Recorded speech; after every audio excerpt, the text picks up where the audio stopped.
less than $500, but there's no way that's going to happen. I don't necessarily word it that way.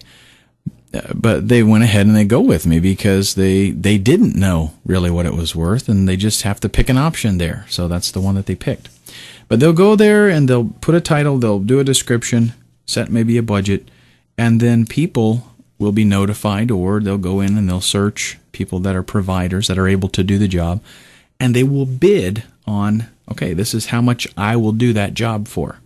And then the buyer has to go through, maybe look at your portfolio, look at some samples, communicate with you a little bit, and then, of course, consider the cost. But don't let your bid amount be the determining factor. That's one thing that because I do a lot of training for buyers as well, and one thing that I tell them is whenever you're going to outsource and you're going to go to one of these sites and get somebody to do some work for you, don't just automatically take the lowest bidder, because there's a lot of times there's reasons why they're the lowest bidder. You don't necessarily take the highest bidder. The highest bidder is not always the one that gives you the best work. You actually have to sit down and go through their work and talk with them. Whether that's email, on the phone, or whatever. Look at their samples, see what they're going to give you, see what kind of reputation they have, what kind of turnaround time they're going to offer. All those things have to be taken into account. So don't just shoot low because you think that's going to get you the job. My experience is, if you're dealing with somebody that is only considering price, then it's a waste of time, and don't deal with them.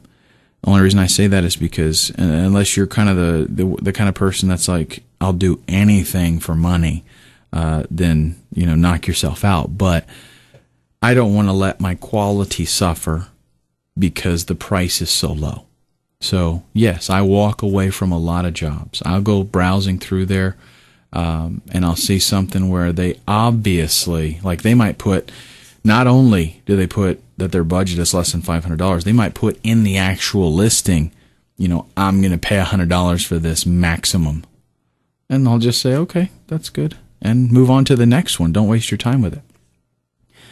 That kind of stuff comes with experience, though, okay? After you get your feet wet a little bit and get some experience. So here, what we have, now you know how, I still didn't do it.